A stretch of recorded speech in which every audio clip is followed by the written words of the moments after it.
Most mothers think the youngest child is the most innocent. I learned the opposite. My name is Amanda. I'm 60 years old, and what I'm about to tell you today will forever change the way you see your own family. Just 3 days ago, my own son, Dominic, and my daughter-in-law, Melissa, pushed my husband, Henry, and me off a 90-foot cliff. As I lay there, broken and bleeding, I heard my husband's desperate whisper, "Amanda, don't move. Play dead." But that wasn't the worst of it. The worst was when Henry revealed the most terrible truth a mother could ever hear. A secret our children had kept for 25 years. For 4 decades, Henry and I built what we thought was the perfect family. We woke up every morning in our little suburban home where the smell of fresh coffee mingled with the sound of birds singing. I worked as a teacher at the local elementary school, and every afternoon I came home with stories of my young students. Henry had his carpentry shop where he created the most beautiful furniture you've ever seen. His hands, rough yet delicate, could transform a simple piece of wood into a work of art. We had 2 sons, Richard, our firstborn, and Dominic, 5 years younger. Richard was the soul of the house, always laughing, always helping his father in the shop, always shielding me from any worries. Dominic was different, more reserved, but I loved him with the same intensity. As a mother, you never play favorites, or at least that's what I thought. On Sundays after church, the whole family would gather around our oak table, which Henry had carved with his own hands. Richard would tell us his plans to study engineering, while Dominic would remain silent, just picking at the food on his plate. Life was simple, but beautiful. In the evenings, Henry and I would walk the trail around our small town, talking about our dreams, how we'd watch our grandchildren grow and how we'd grow old together in that very house. I never imagined those walks were training for the one that almost killed me. On weekends, I'd host family gatherings where my sisters, Harriet and Irene, would come with their husbands and children. The house would fill with laughter, kids running everywhere, women sharing recipes in the kitchen, while the men fixed something in the yard. Henry was my perfect partner. After 40 years of marriage, he still brought me wild flowers he'd pick on the way to work. He helped me grade my students' tests, and I would hold pieces of wood for him while he cut them in his workshop. We were a team, an unbreakable unit, or so I thought. At night, we'd sit on the porch to watch the stars, planning our future. We talked about traveling when we retired, seeing the ocean for the first time, building a smaller house once our kids started their own families. But perfect happiness, as I would discover years later, often hides the deepest tragedies. When Richard turned 20, something changed in our family. He began to argue with Dominic about things I didn't understand. I'd hear them whispering in the hallway, and they'd fall silent when I appeared. Henry told me it was just brotherly stuff and that it would pass. I wanted to believe him because I needed to believe my family was still perfect. One night in October, exactly 25 years ago, Richard didn't come home for dinner. We waited until 11, then 12, then 1 o'clock in the morning. Dominic was in his room supposedly studying, but I noticed something strange in his eyes whenever I asked about his brother. Henry went out to search for him with our neighbors. They checked every corner of town, every trail, every place Richard used to go. At dawn, they found his body at the bottom of the river gorge. The police said it was an accident, that he had probably stumbled in the dark. I never questioned that version because I couldn't imagine that the truth was much more horrible. Richard's funeral was the darkest day of my life. I wore my only black dress, the same one I'd worn at my mother's funeral. Dominic was strangely calm for someone who had just lost his older brother. While I cried until I had no tears left, he remained silent with an expression that now, after what I know, sends shivers down my spine. Henry never left my side all day, holding me up when my legs gave out, whispering words of comfort that I now know tasted bitter in his mouth. After Richard's death, Dominic changed completely. He became more attentive, more loving, as if he were trying to make up for something. He helped me with chores, accompanied his father to the workshop, and brought me things when he saw I was sad. I thought it was his way of dealing with grief, of filling the void Richard had left behind. How naive I was. What he was really doing was building a perfect mask to hide the monster inside. The years passed, and the wound never fully healed, but we learned to live with it. Dominic married Melissa, a sweet girl from the next town over, and they seemed happy. They had 2 beautiful children, and I finally felt like life was giving us a second chance at happiness. Melissa called me Mom and helped me with the housework when they visited. Dominic had inherited his father's talent for carpentry and had his own business. Everything seemed perfect again. But now, lying at the bottom of this gorge with my ribs broken and the metallic taste of blood in my mouth, I understand that all that happiness was a carefully constructed lie. The first signs that something was wrong began 6 months ago, when Henry and I decided to update our will. We had saved our entire lives, and between the house, the land I inherited from my parents, and our bank savings, we had nearly $200,000 to leave our children and grandchildren. It was Dominic who suggested we visit the lawyer. "Mom, Dad, you're both 60 years old now. It's important to have everything in order," he told us with that smile that now seems sinister. Melissa would nod beside him, stroking my hand with those fingers that would later push me to my death. "We love you so much, and we want to make sure you're protected," she added in her sweet voice. How foolish I was to interpret those words as genuine love. The lawyer, an older man named Albert, whom we had known for years, explained the options. We could put everything in a trust, divide the inheritance among Dominic's children, or simply make a traditional will. Dominic insisted on naming him and Melissa as our sole heirs, arguing that they would handle the equitable distribution to the grandchildren.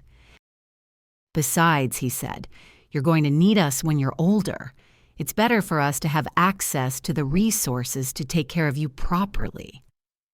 Something in his tone made me uncomfortable, but Henry seemed convinced. My husband, who had always been more trusting than me, accepted the proposal without much resistance. I had my doubts, especially since I remembered how Richard had always talked about helping us financially when we got older. My oldest son had plans, dreams of taking care of us when the time came, but Richard was gone, and Dominic was our only surviving child. We signed the papers on a Tuesday afternoon. I remember Melissa was wearing a pretty green dress and gave me a big hug after the ceremony. "Now we're officially a united family forever," she whispered in my ear. Her words gave me a chill then, though I didn't understand why. Dominic shook his father's hand with a smile that didn't reach his eyes. That night, as I made dinner, I couldn't shake the feeling that I had made a terrible mistake. The following weeks were strange. Dominic and Melissa started visiting us more often, but their visits had a different feel. They no longer came just to spend time with family. They always had suggestions about how we should improve the house, what investments we should make, or what life insurance policies we should get. "Mom, you should think about selling this big house and moving somewhere smaller," Melissa said while examining our furniture with calculating eyes. "We could help you find a comfortable apartment in town." But I loved our house. Every corner held a memory. Every room told a story of our 40 years of marriage. The kitchen where I had prepared thousands of meals for my family. The workshop where Henry created his masterpieces. The yard where our children and grandchildren had played. I couldn't imagine my life anywhere else. When I told them this, I saw a flicker of irritation in Dominic's eyes that chilled me to the bone. "Mom, you're being irrational," he said in a tone he had never used with me before. "This house is too big for 2 people your age. If you fall down the stairs or something happens, we won't be able to help you in time." Melissa nodded vigorously, adding, "Besides, the upkeep must cost a fortune. It would be much smarter to sell now while the housing market is high and move to something more appropriate for your age." Henry began to consider their arguments. My husband, who had always been practical, started talking about the logic behind their suggestions, but I couldn't shake the feeling that there was something more behind all this pressure. One night, after another of these tense conversations, I asked Henry if he didn't think it was strange that Dominic was suddenly so interested in our financial affairs. "Amanda, he just cares about us," he replied while brushing his teeth. "Maybe we should consider his suggestions." We're not as young as we used to be, but I saw something in my husband's eyes, a shadow of doubt he didn't want to acknowledge. Now I know that Henry already had his suspicions, that he had started to connect the dots that I didn't even know existed. Things escalated when Dominic suggested we give him power of attorney over our finances. "It's just for precaution," he explained while Melissa prepared tea in our kitchen as if she owned the place.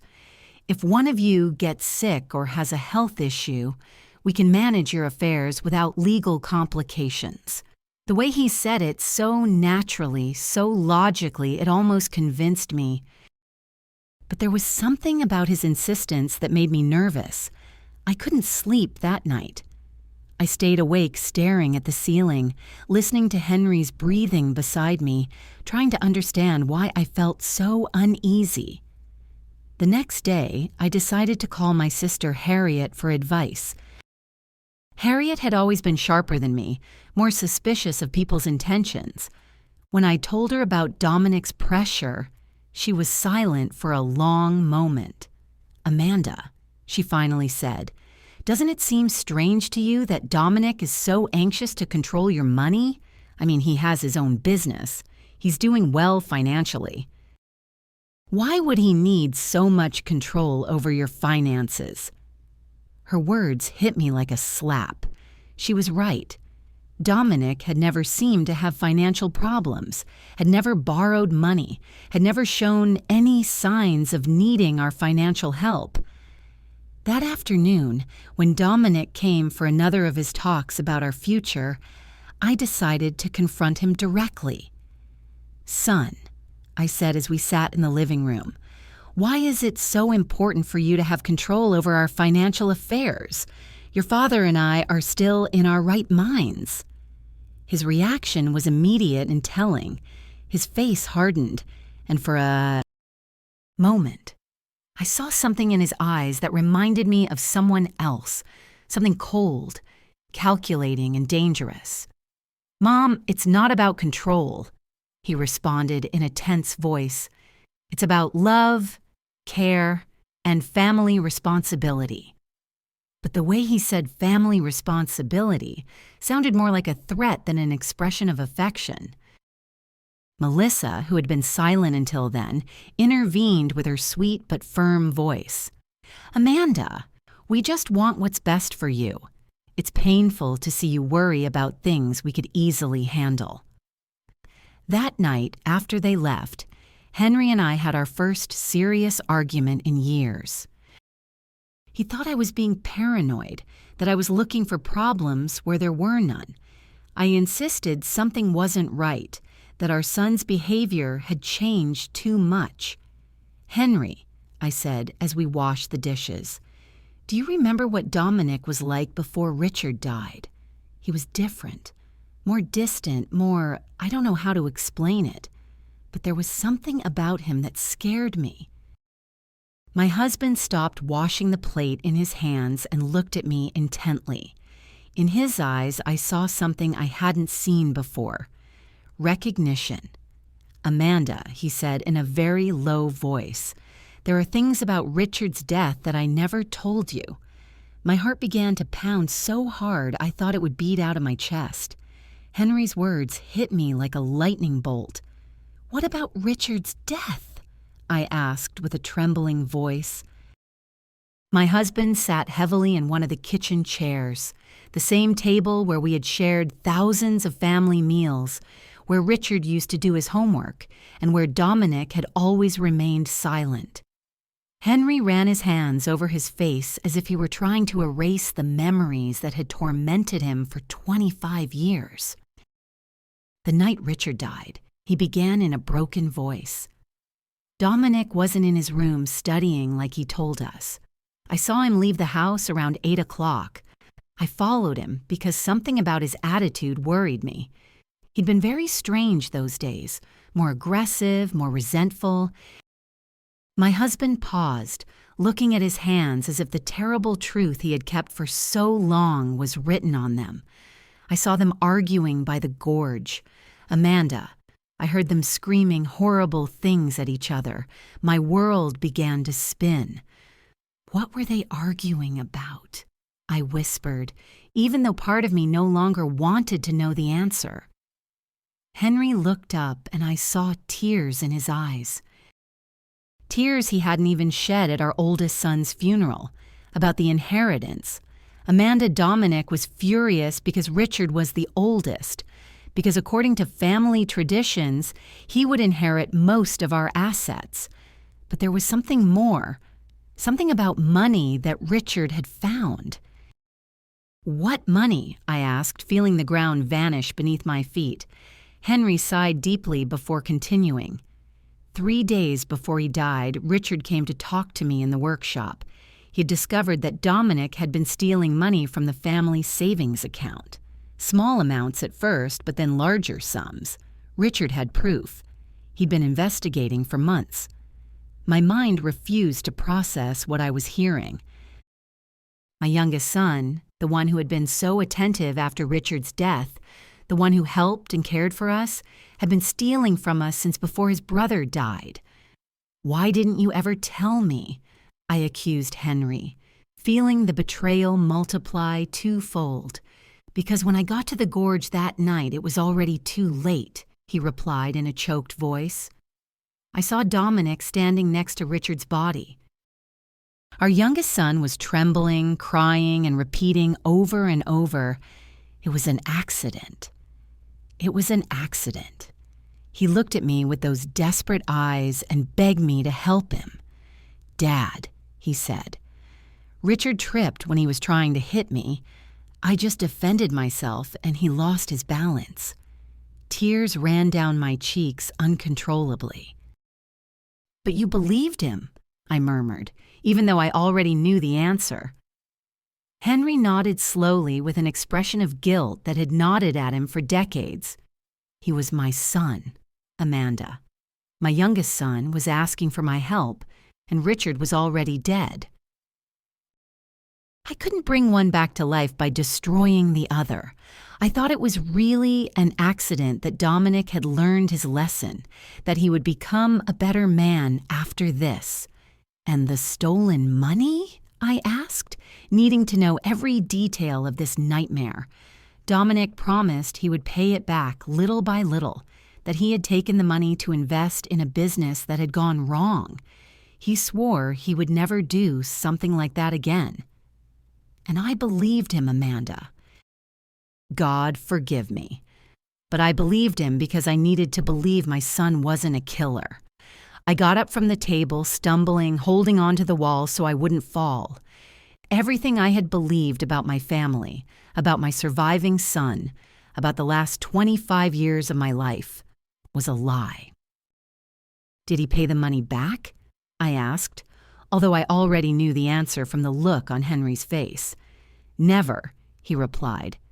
In fact, he kept stealing small amounts that I pretended not to notice because confronting him would mean admitting I had covered up a murder.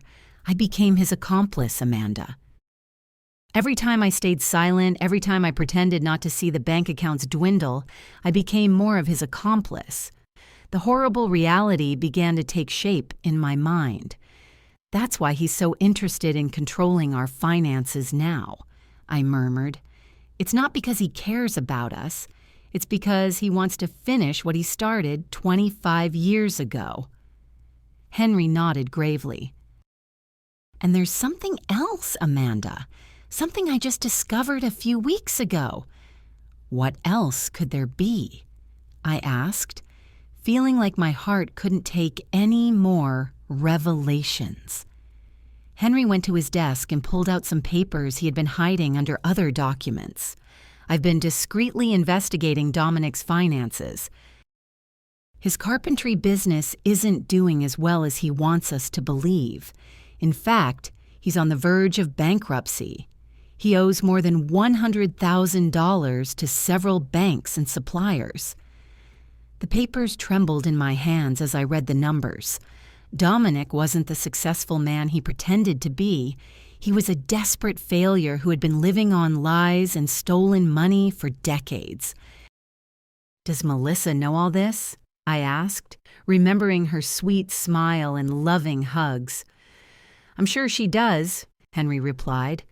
I've noticed how she directs the conversations when they talk about our money, how she asks specific questions about our savings, the value of the house, our life insurance policies. They aren't innocent questions, Amanda. They are questions from someone calculating exactly how much our death is worth. That sentence chilled me to the bone. Our death, I repeated in a whisper. It was the first time I had considered that Dominic might want to cause us physical harm. Until that moment, I thought he just wanted to rob or cheat us. But if he had killed his own brother for money, what would stop him from killing his parents for the same reason? Henry, I said, grabbing his hands, we have to go to the police. We have to tell them the truth about Richard and about what's happening now. But my husband shook his head with a look of hopelessness that broke my heart. With what evidence, Amanda? I'm an accomplice to covering up a murder. If I talk now, I'll go to jail too. And besides, who's going to believe an old man of 65 who has been keeping this secret for 25 years? He was right. Do we just wait for him to kill us like he killed Richard? We're going to be very careful, Henry said, trying to sound more confident than he really was. We're going to find a way to protect ourselves, to gather evidence to. But his words were interrupted by the sound of the phone. It was Dominic. Hi, Mom, he said with that sweet voice that now sounded sinister to me. Melissa and I were thinking, and we believe it would be beautiful to celebrate your 40th wedding anniversary with something special. How about we take you to those mountains you've always talked about next weekend? We could go on a family hike, take pictures, and have a perfect day together. My blood turned to ice. I looked at Henry, who had heard the conversation and had the same look of terror on his face. That's a very sweet idea, son, I managed to reply in a trembling voice. But let us think about it, and we'll get back to you tomorrow. After hanging up, Henry and I looked at each other in silence, knowing we had just received an invitation to our own execution. The mountains, I murmured. He's going to take us to the mountains to kill us and make it look like an accident. Henry nodded gravely, just like he did with Richard at the gorge. That night, we didn't sleep a minute, holding each other in our bed, planning how we could save ourselves from our own son. The next few days were a nightmare of terror and pretense.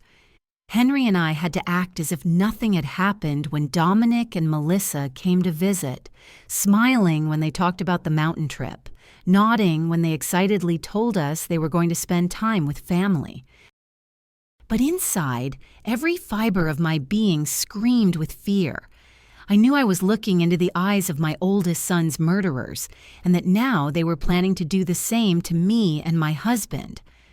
Melissa arrived on Wednesday afternoon with a shopping bag and that radiant smile that now seemed like the grimace of a demon.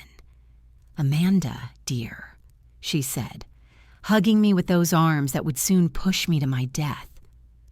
I bought some supplies for our mountain adventure. Cookies, water, fruit, everything we'll need for the picnic. She showed me the contents of the bag as if she were an excited child, but I could only think about how each of those items could be used to cover up our murder. "I also brought my new camera," she added, pulling out an expensive digital camera. "I want to capture every moment of this special day. They're going to be photos we'll treasure forever." The irony of her words made me sick. The only photo she would take would be of our broken bodies at the bottom of some cliff if anyone ever found us.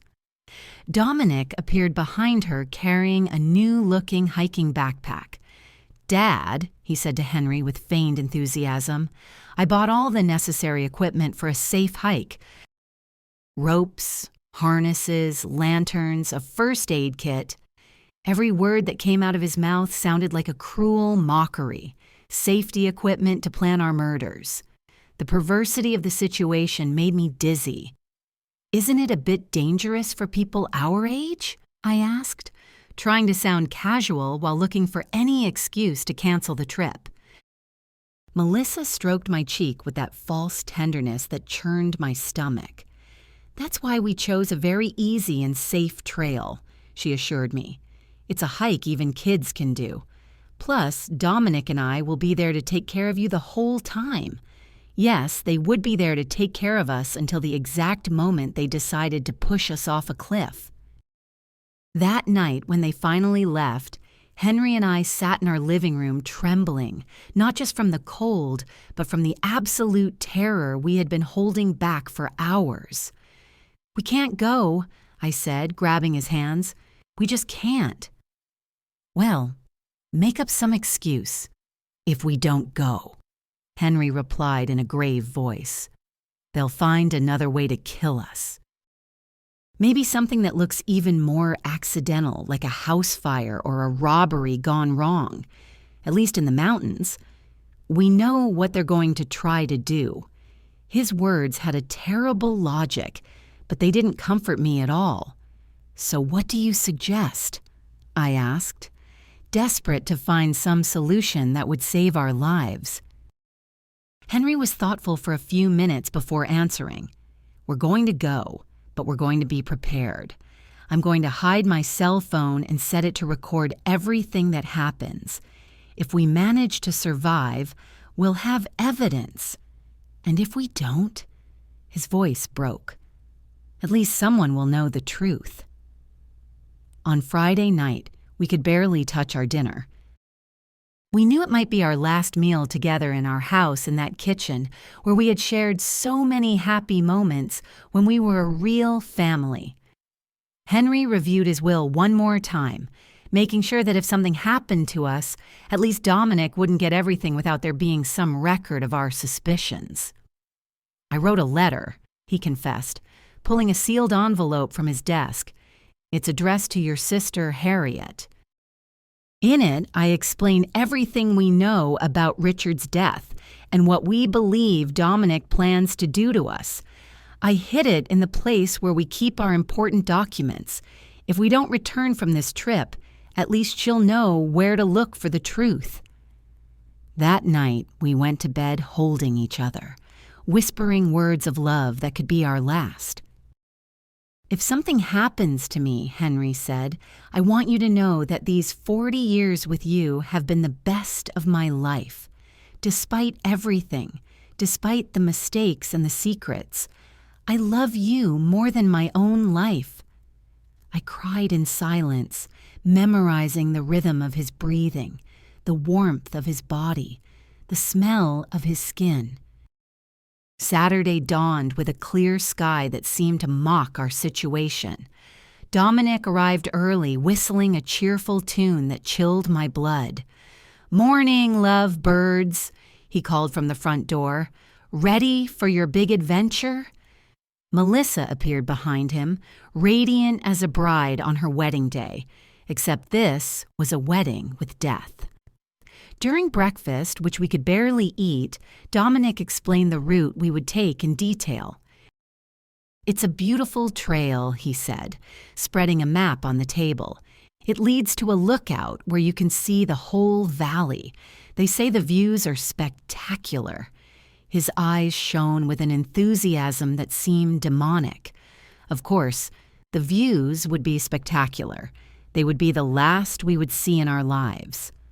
"The trail has some steep parts," Melissa added as if giving us useful tourist information, "but nothing that experienced hikers like you can't handle." Her comment about our supposed hiking abilities sounded like a cruel joke. We were two 60-year-olds who barely walked through the park once in a while. As we loaded the car, I saw Dominic meticulously checking his backpack, making sure he had everything he needed for his plan. I saw ropes, a small shovel, and something that looked like a flare gun. "What's that for?" I asked, pointing to the gun. "For safety," he replied, without missing a beat.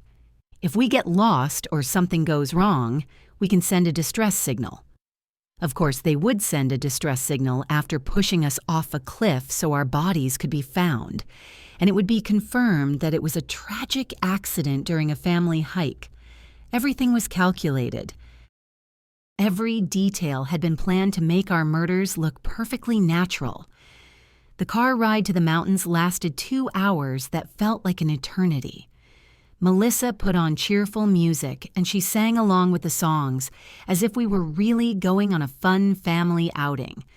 Dominic drove carefully, obeying all the speed limits, stopping at every stop sign.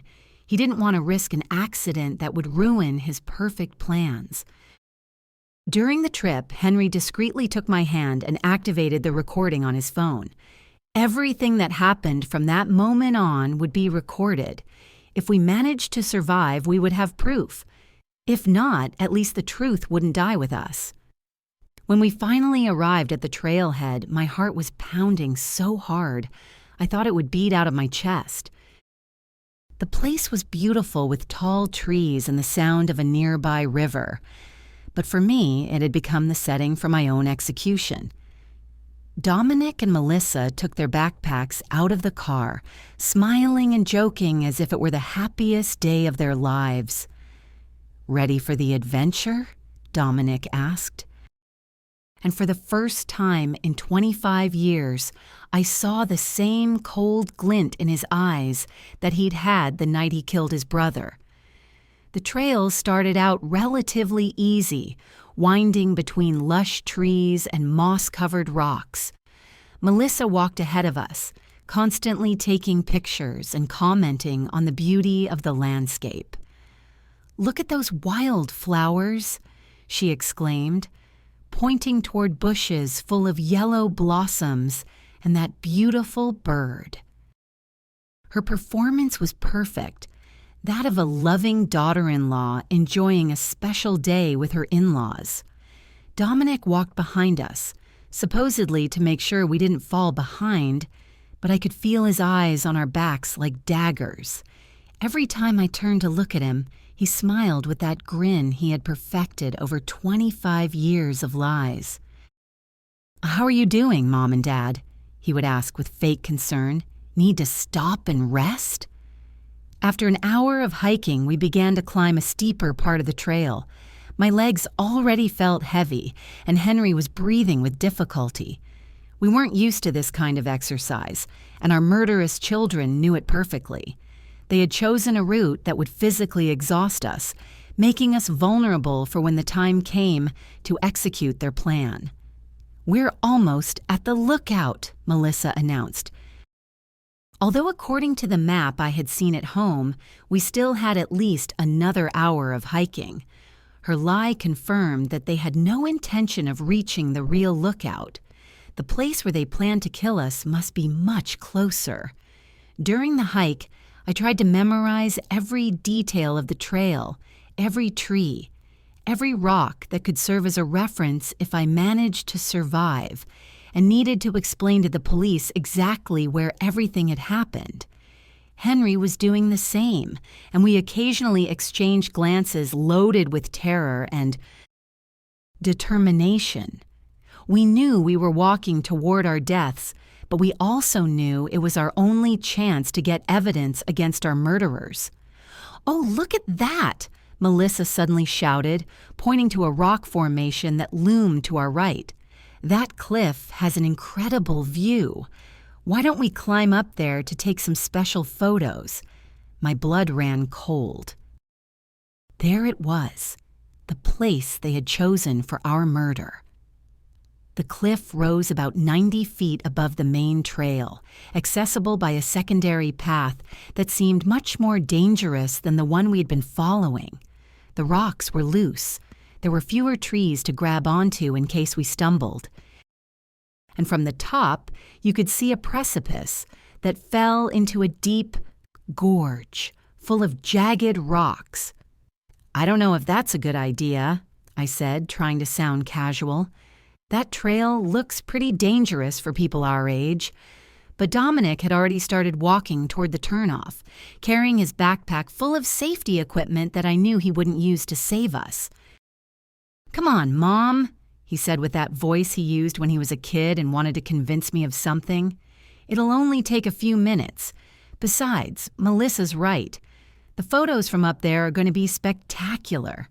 The way he said spectacular made me tremble. They would be spectacular for whoever saw them afterward as evidence of our accident. Henry squeezed my hand discreetly, reminding me that his phone was recording everything. We had to go on. We had to go all the way to get the evidence we needed. If we refused now, they would simply find another opportunity, another place, another excuse to kill us. The climb to the cliff was exhausting. The loose rocks slid under our feet, and more than once I was about to fall. But the most terrifying thing was realizing how perfect this place was for a murder. If someone accidentally tripped and fell from the top, there would be no way to survive. And most importantly, there would be no witnesses. "Almost there!"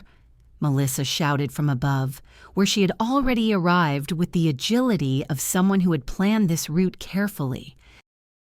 Dominic followed her and then helped Henry and me complete the last few feet of the climb. His hands on my arms felt like the claws of a vulture. The lookout was indeed spectacular. From there you could see the whole valley, the mountains in the distance, and the river winding through the trees. In any other circumstance, it would have been a beautiful moment to share with family. But knowing what I knew, the place seemed like the perfect setting for a nightmare. "Come over here for the photos," Melissa shouted, positioning herself near the edge of the cliff. "I want the valley to be in the background." Henry and I approached slowly, each step bringing us closer to our final destination. I could see Dominic strategically positioning himself behind us, calculating angles, measuring distances. "Perfect," Melissa exclaimed, raising her camera. "Now hug each other and smile." Henry and I hugged, probably for the last time, while she took picture after picture. Every flash of the camera seemed like a lightning bolt announcing the storm that was about to come. "Take one more," Dominic suggested, moving closer to us. "But this time stand back a little so the landscape looks better." One step back meant being exactly on the edge of the precipice. Henry and I exchanged a look. The time had come. We moved back as we were told, feeling the solid ground disappear under our feet and only the emptiness of the abyss remaining behind us. Melissa raised the camera one more time, but this time I saw something different in her eyes. There was no longer any need to pretend. The mask had fallen. "Smile," she said in a voice that was no longer sweet at all. This is going to be your last photo." At that moment, Dominic lunged toward us with his arms outstretched. The plan was simple: push us backwards so we would fall into the void, take some photos of the accident, and then go down to discover our broken bodies. But Henry had been preparing for this moment. In the last second, he managed to grab Dominic's wrist and pull him forward.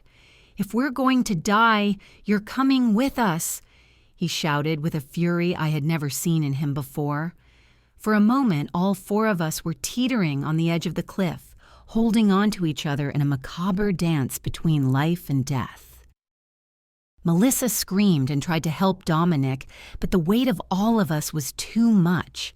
I felt the ground give way under my feet, felt gravity begin to win the battle, and then the four of us fell together, locked in a deadly embrace, screaming as the air whistled around us and the rocky ground approached at breakneck speed.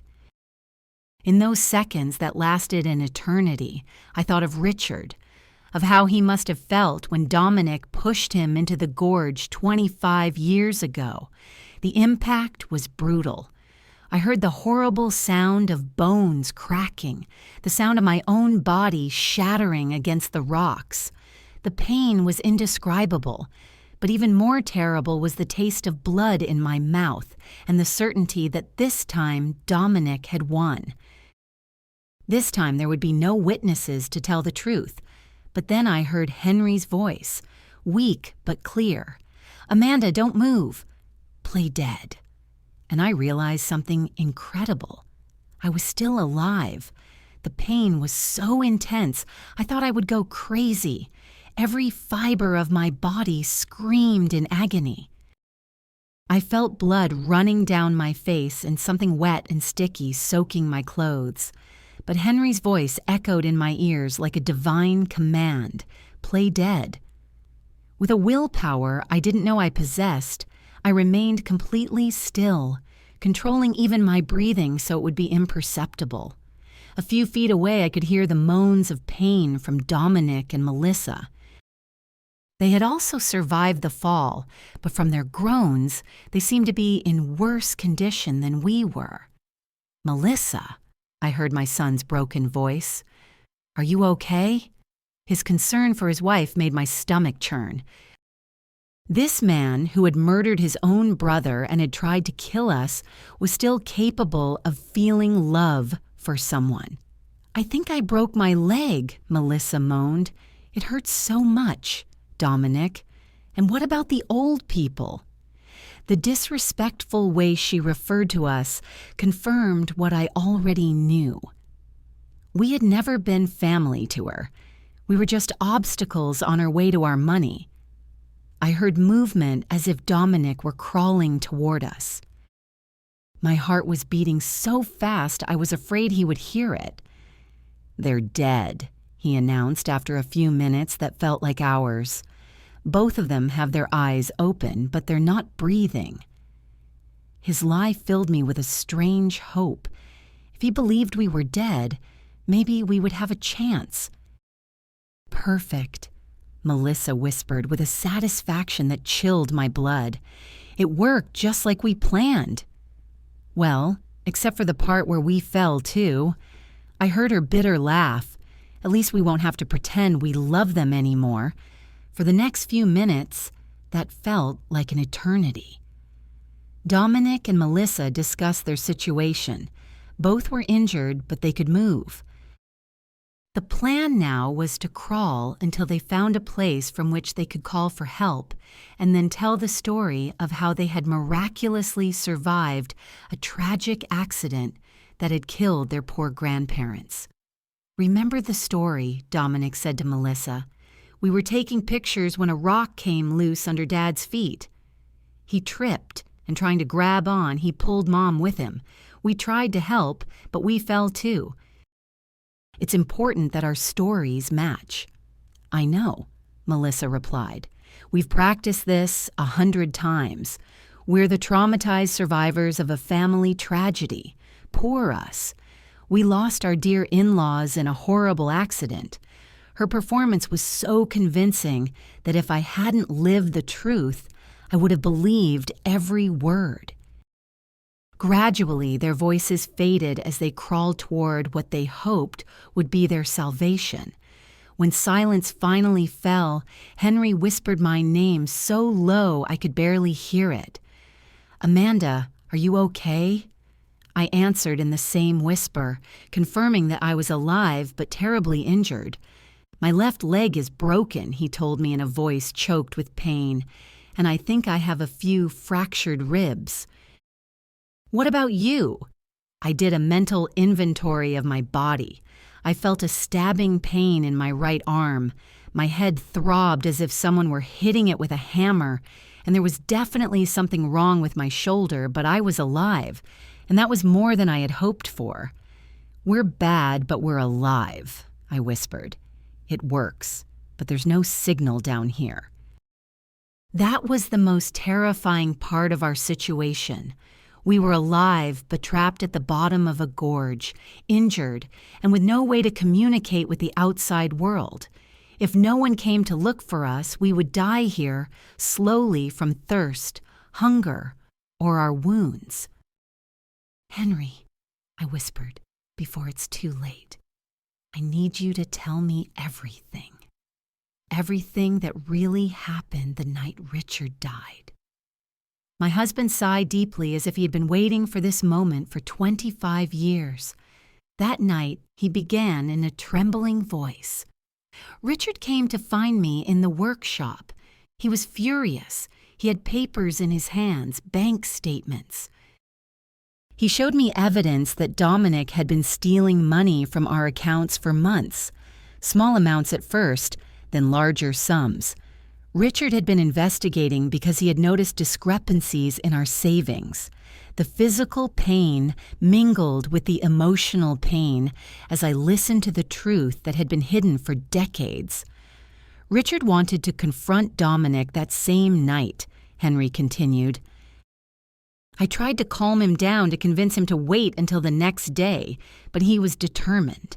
He said he couldn't sleep knowing his younger brother was stealing from us. "And you followed him?" I asked, even though I already knew the answer. "I followed him because I was afraid of what might happen."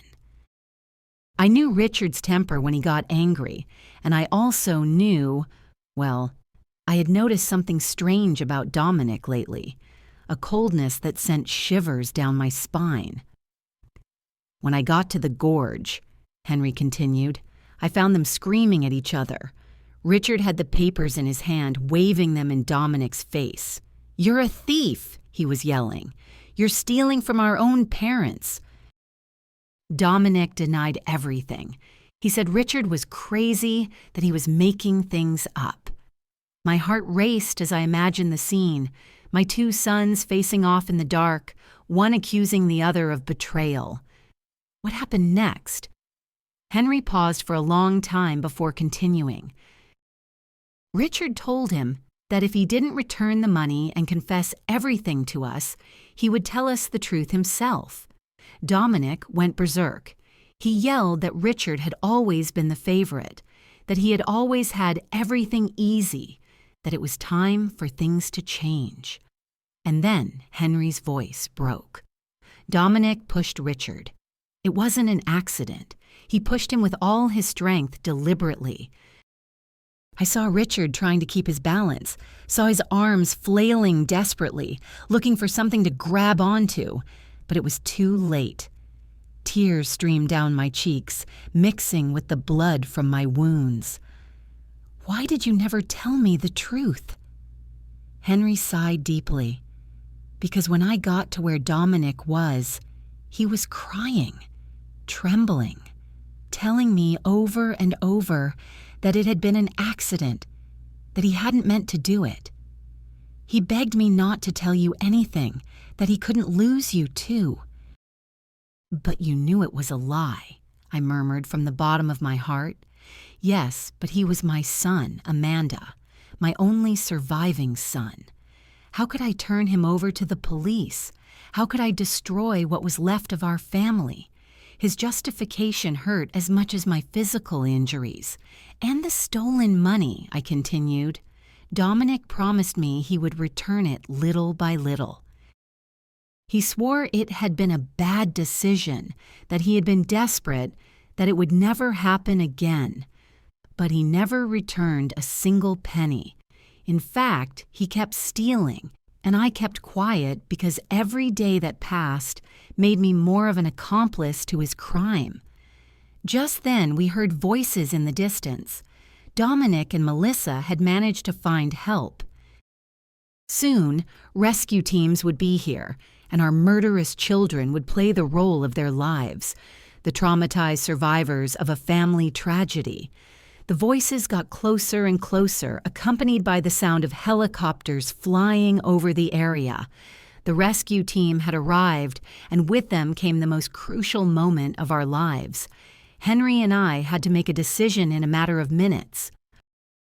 Should we continue to pretend to be dead until we found the perfect opportunity to reveal the truth, or risk being rescued along with our murderers? Amanda, Henry whispered urgently. The phone recorded everything that happened up there. We have Melissa's confession about the plan. We have Dominic admitting that we are obstacles. We have everything. But if they find us alive now, they can destroy the evidence before we manage to hand it over to the authorities. He was right. If Dominic and Melissa realized that we had survived and heard their confessions, they would find a way to silence us forever. This time, it wouldn't be an accident. It would be something much more direct and definitive. We had to wait for the perfect moment. "They're down here," Dominic's voice shouted from above. "My parents, please hurry." His performance was perfect, his voice broken with pain and despair. If I hadn't known the truth, I would have believed he was a son devastated by the loss of his parents. "Sir, stay calm," an authoritative voice replied, which must have belonged to the head of the rescue team. "We're going to come down to evaluate you. You and your wife can move." I heard the sound of ropes and equipment being prepared for the descent. Melissa had perfected her role as the grieving widow. "I can't believe this happened," she sobbed. "We were taking pictures so happy." It all happened so fast. A rock came loose and they fell. Every word was a stab in my heart because I knew she would repeat those same words to the police, to the media, to anyone who wanted to hear her version of events. The rescuers began to descend. I could hear their voices getting closer, the sound of their boots against the rock, the clinking of their equipment. Henry discreetly squeezed my hand, reminding me that we had to keep up the act no matter what happened. "They're here!" one of the rescuers shouted upon finding us. "We have 2 people at the bottom of the gorge." He approached us and began to examine us. I kept my eyes closed and my breathing so shallow it was almost imperceptible. I felt his hands looking for a pulse on my neck, his ear close to my mouth, trying to detect breathing. "This one still has a faint pulse," he announced, referring to Henry. "The woman?" "I'm not sure. I need the medical team down here immediately." My heart raced. The plan was working. They would believe that Henry was on the verge of death but still alive, while I would be close enough to death to not be an immediate threat. For the next few minutes, which felt like hours, the paramedics worked on us. I felt them put an oxygen mask on me, check my wounds, and secure me to a stretcher. The whole time, I had to fight against every instinct in my body that screamed at me to open my eyes, to ask for help, to stop pretending. The man is stable, but critical. I heard one of the paramedics report over the radio. The woman is in very serious condition. Pulse is almost imperceptible. We need to transport them to the hospital immediately. Perfect. They would take us to the hospital where we would have the opportunity to talk to the authorities without Dominic and Melissa being able to silence us. During the ascent on the stretchers, I could hear Melissa's fainted sobs and the words of comfort that the rescuers offered her and Dominic. "You were so brave to survive this," someone said to her. "It's a miracle that you're relatively okay." If only they knew that the real miracle was that Henry and I were alive to tell the truth. In the medical helicopter, as we flew toward the hospital, I could feel Henry's presence on the stretcher next to mine. The paramedics were focused on keeping him stable, and from their conversations, I understood that he was in critical condition. His injuries were more serious than mine, and for a terrible moment, I feared he might die before we had the chance to reveal the truth. "Ma'am," I heard one of the paramedics say to me, "if you can hear me, hold on. We'll be at the hospital in a few minutes." His voice was gentle, full of a genuine compassion that contrasted dramatically with the falsehood I had been hearing from my own family. When we arrived at the hospital, the chaos was immediate. Doctors and nurses ran from one side to the other, shouting medical orders I didn't understand. I was taken directly to an emergency room where they began to work on my injuries. I had to keep pretending to be unconscious, but I also had to find a way to communicate with someone I could trust. "Doctor," I heard a nurse say, "her vital signs are strange. Her pulse is stronger than we would expect for someone in her supposed condition." My heart skipped a beat. They had discovered me. I was such a bad actress that my own body was betraying me. "H," the doctor murmured. "It happens sometimes in cases of extreme trauma. The body has mysterious ways of clinging to life. Let's keep a close." "The lady?" "Well, the next few hours will be crucial. We've done everything we can." Melissa made a sound that was supposedly a sob of pain, but to me sounded like a sigh of relief. "Can we see them?" Dominic asked. "Just for a few minutes. We need to say goodbye just in case." The doctor agreed, and soon I heard footsteps approaching my bed. It was the most dangerous moment of all.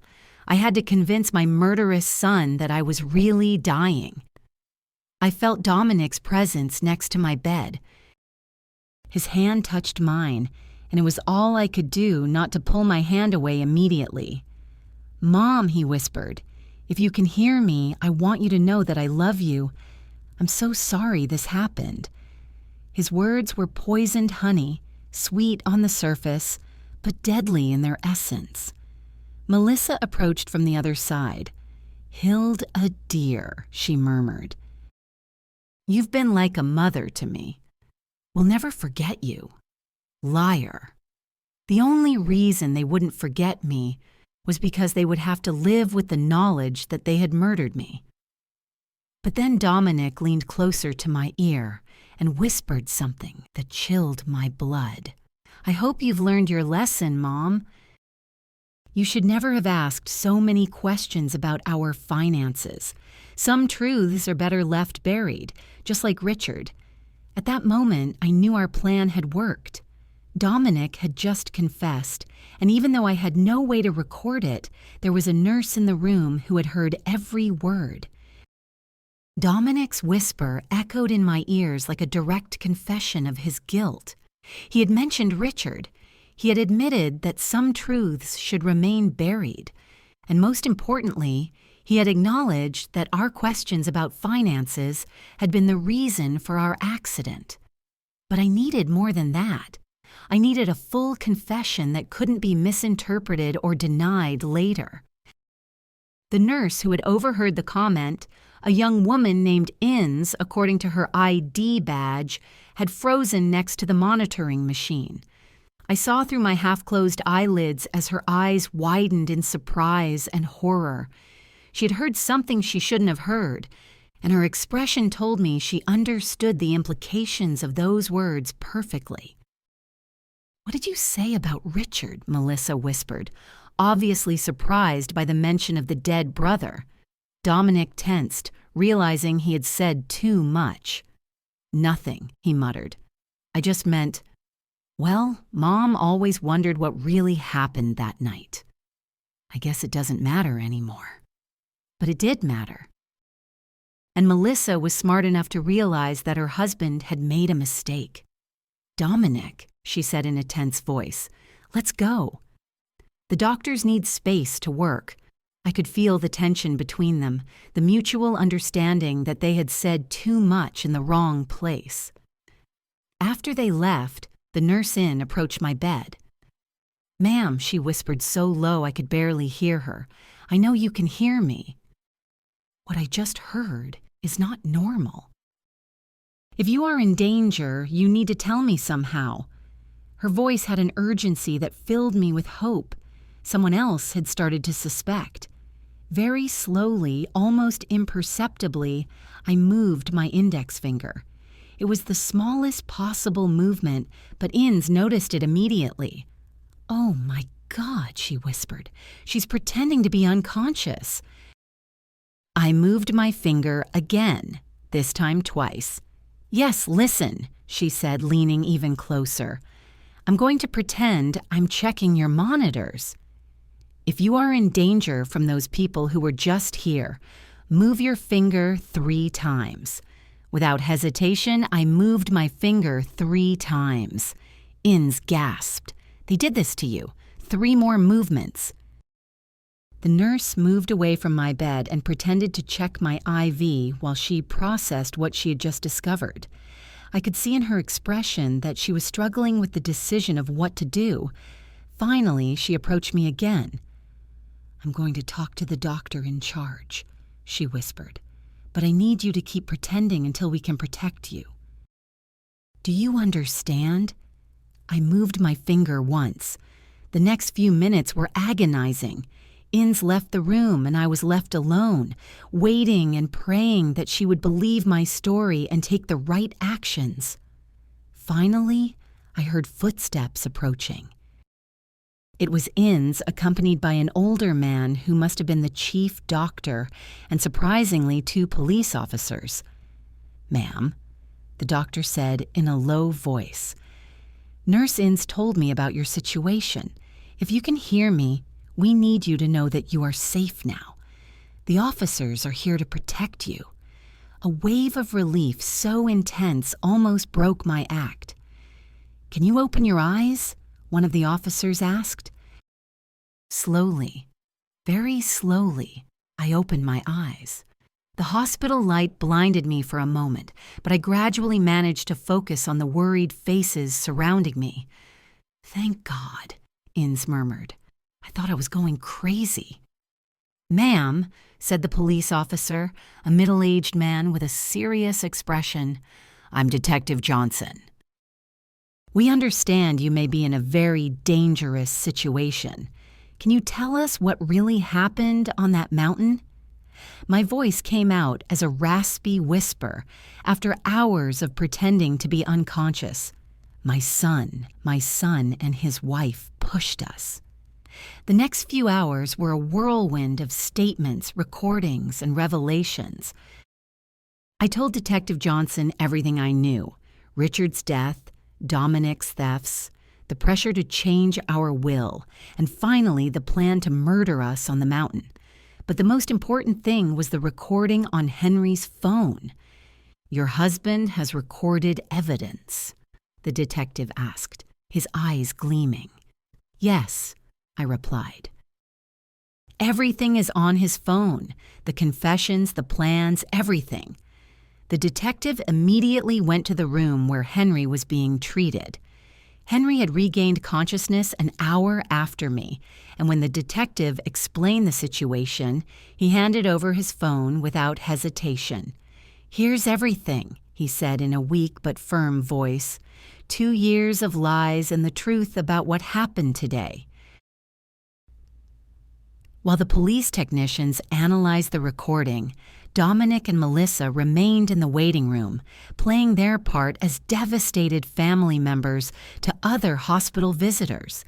They had no idea that their careful performance was about to end forever. "The recording is clear," the detective announced after an hour. "We have explicit confessions about Richard's murder, admissions about stealing money, and direct evidence of premeditated attempted murder against you two. It's more than enough to arrest them." "But are you going to arrest them here?" I asked, concerned about our safety. "If they realize we're alive and talking," the detective nodded, understanding my concern. "We already have officers in position.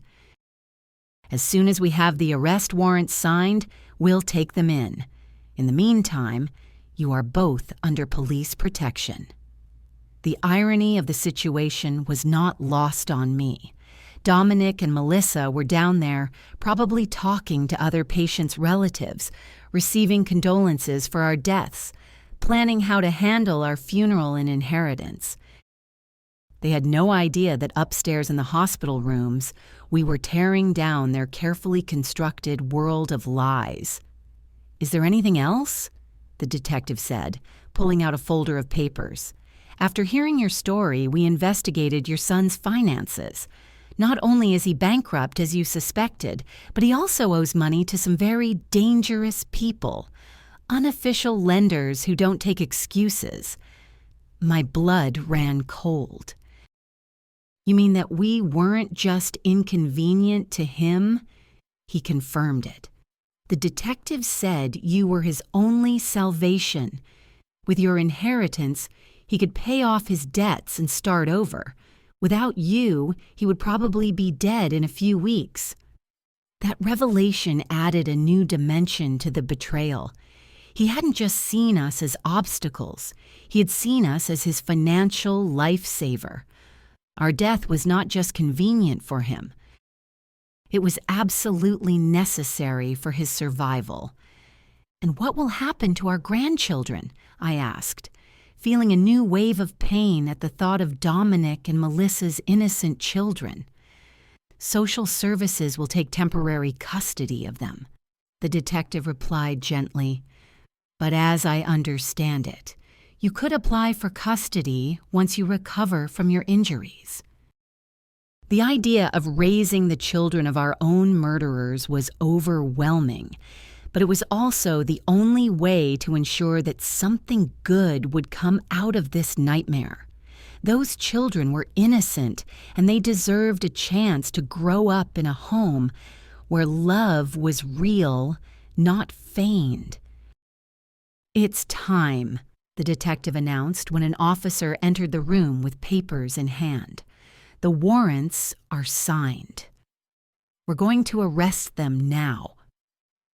Through the window of my room that overlooked the hospital parking lot, I could see police officers discreetly positioning themselves. The moment I had been waiting for 25 years had finally arrived. Dominic Black and Melissa Black. I heard the firm voice of the officer in charge. "You are under arrest for the murder of Richard Black and the attempted murder of Amanda and Henry Black." The silence that followed was deafening. Then Melissa's hysterical voice. "What are you talking about? We're the victims here. Our in-laws died in an accident." "Ma'am," the officer replied calmly, "your in-laws are alive and they have provided complete evidence of your crimes." There was a moment of absolute silence, followed by a scream of desperation from Dominic. "That's impossible. We saw them die. They were dead." His involuntary confession was captured by the police recorders, adding another piece of evidence to their case. Through the radio, I heard Melissa begin to blame Dominic. It was all his idea. I didn't want to do any of this. "He forced me." And Dominic, in desperation, screamed, "You were the one who suggested the cliff." "You planned all of this." In a matter of minutes, the alliance that had lasted for years fell apart as each one tried to save their own skin. Detective Johnson returned to my room an hour later with an expression of satisfaction mixed with sadness. "They're arrested and on their way to the station," he informed me. "They're both trying to blame each other, which only strengthens our case. But there's something else I need to tell you." "What else?" I asked, though I wasn't sure my heart could handle any more revelations. "During the arrest, we found this in your son's backpack," he said, showing me a small digital recorder. "Apparently, he had been recording his conversations with you and your husband for the past few weeks, probably looking for evidence that you suspected something." My blood ran cold. "What does that mean?" The detective sighed. "It means he knew you were starting to discover the truth. The trip to the mountain wasn't a spontaneous decision. It was a direct response to your suspicions." In one of the recordings, you can clearly hear Melissa telling him, "We have to act fast before they go to the police."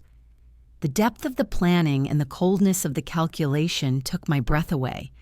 They hadn't just planned to kill us. They had been monitoring our conversations, evaluating the level of danger we posed to them. We were mice in a maze, and they had been the scientists observing our every move. "There's something else," the detective continued, "that we found in the investigation of his finances. Your son not only owed money to dangerous lenders, but he had also forged your signature on several documents trying to access your bank accounts. If you had died on that mountain, he would have had immediate access to all your resources. Every new revelation was like another stab. My own son had not only planned to murder me, he had been actively stealing from me, forging my signature, and violating every principle of family trust. I had tried to instill in him." "How much money did he steal in total?" I asked, though I wasn't sure I wanted to know. "About $50,000 over the last 5 years, the detective replied. "Small amounts that he thought you wouldn't notice, but which, when added up, amount to a significant sum.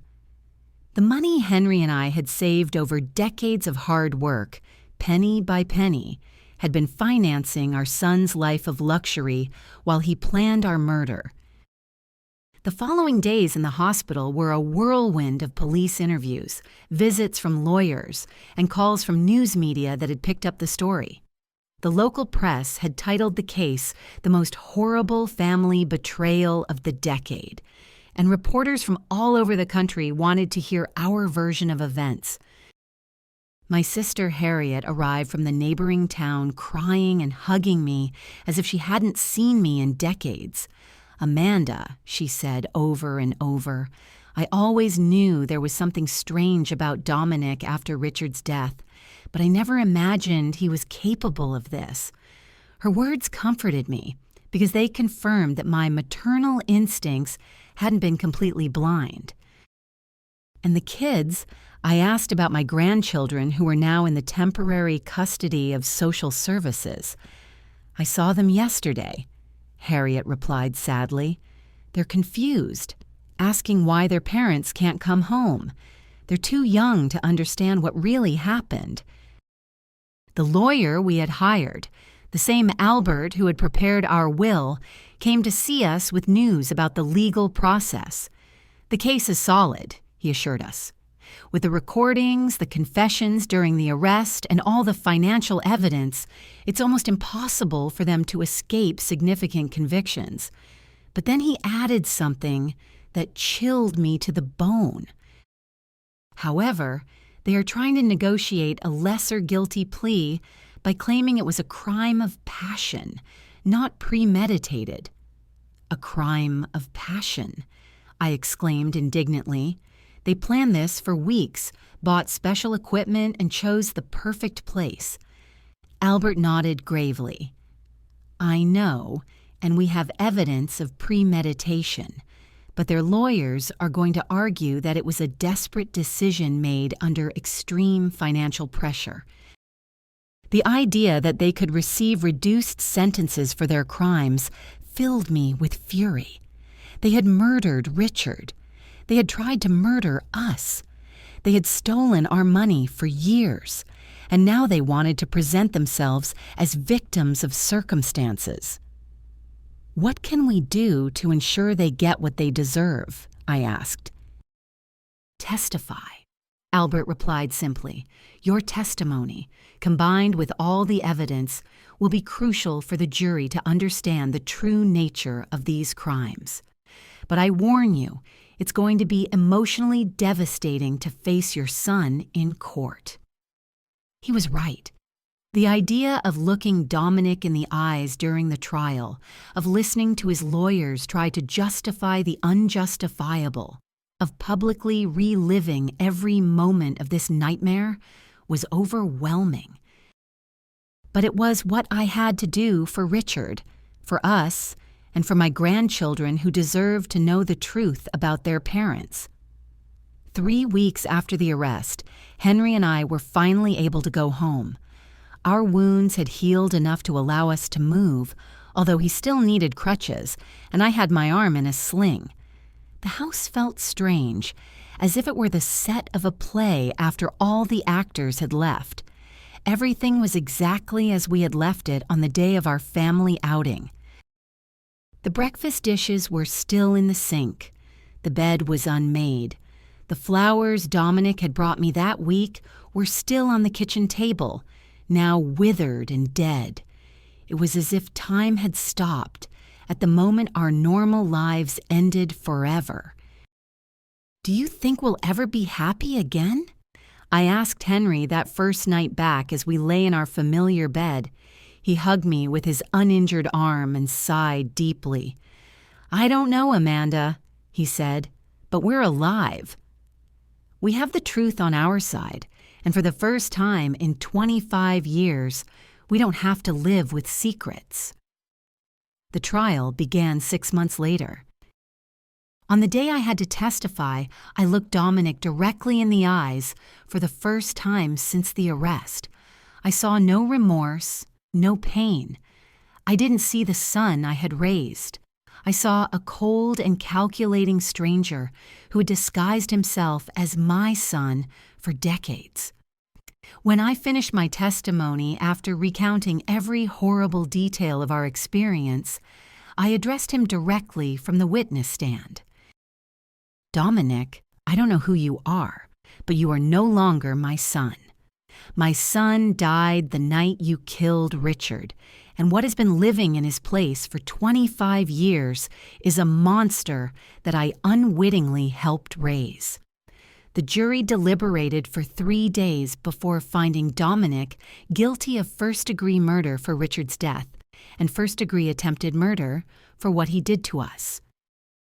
Melissa received the same conviction as an accomplice. Both were sentenced to life in prison without the possibility of parole. Now, 1 year later, Henry and I have begun the process of formally adopting our grandchildren. They are beautiful and innocent children who deserve a chance to grow up knowing what true love is, not the manipulative and toxic love they received from their biological parents. Every night when I tuck them in, I tell them about their Uncle Richard, the brother they never knew. I tell them about his kindness, his honesty, his dream of being an engineer. I want them to know that there was godness in their family, even though their parents chose the path of darkness. Did you like my story? And which city are you listening from? Let's meet in comments. If you like the story, you can support by sending a super thanks so that I can keep bringing more stories like this. Thank you so much for your sweet support. I'm looking forward to your comments. On the story on the screen, you can see 2 new life stories that I highly recommend. There is so much more on my channel. Don't forget to subscribe. See you in the next life story with love and respect.